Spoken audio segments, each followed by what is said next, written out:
to steady her pounding head, then stumbled around the bedroom looking for her bag, her phone, but they were nowhere.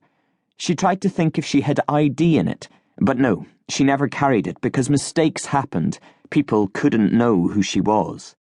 She made it into the ensuite bathroom, her hand shielding her eyes from the fluorescent until they recovered enough for her to blink at the stark image in the mirror. 19 years old, blonde hair all over the place, eyeliner streaked and her lips chapped and her skin pallid. Like any squalid junkie. She wanted to cry. Instead, she dry-heaved into the sink. She drank from the cold tap even though it was tepid, brown. The plumbing clanked and hissed. When she used the toilet, it barely flushed. Flies. What was she even thinking coming here? She had to get out, home. But she'd no idea where she was, and she wasn't stepping foot outside, not alone, not out there. She made it to the bedroom door, steadied herself and opened it. The voices were mostly quiet now, nearly everyone sleeping it off. They were lying in the hall, on the stairs, in the other bedrooms in various states of undress, not bothering to close their doors. There was still music, but no beat. Orchestral. She moved down the stairs looking for someone with a phone. She lifted handbags and patted down jackets, but no one. No one.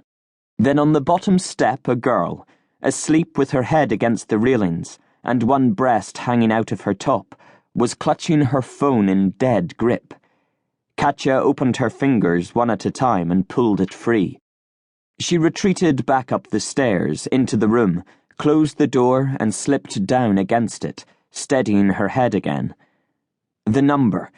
They'd drilled it into her time and again, but now it remained frustratingly elusive.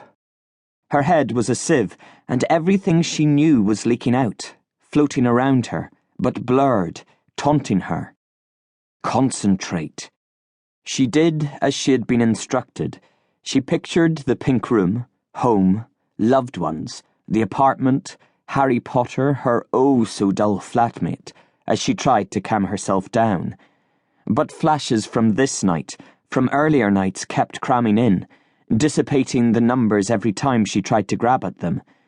She put the phone against her forehead and thought of combinations of places, home, pets, parents, nice things, good things, but she just couldn't grab hold of the figure she needed. Outside, engines, doors slamming. They've found me, thank God. They tracked the phone. She felt woozy again, sucked in some air. She just had to let them know where she was, maybe keep them outside so that they wouldn't embarrass her by escorting her out. She made it to the window. More deep breaths to stop her heaving again. It was an attic room, so she had to drag a chair across and haul herself up so she could get a proper look at the street below and shout down, stopping them in their tracks. But when she got there, she was confused. Because if they were coming for her, they'd have come in the usual Land Cruisers, not the ragtag of disparate vehicles below.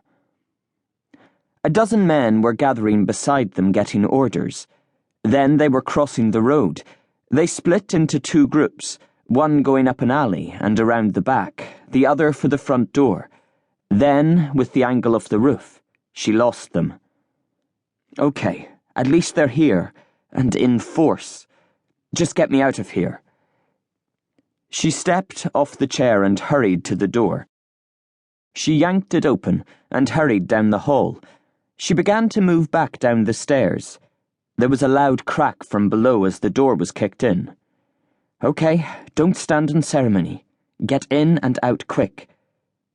And then a burst of gunfire and screams. Christ! Some idiot off his head has stood up to them, and they're trigger-happy with concern for me. But there was more shooting, and it just didn't stop. She peered over the banister to the hall far below. She saw the girl she had taken the cell phone off standing with her hands raised. The man before her, a bandana pulled up over his mouth and nose, just raised his gun and shot her in the head, and she went down. And suddenly she knew, because she'd read about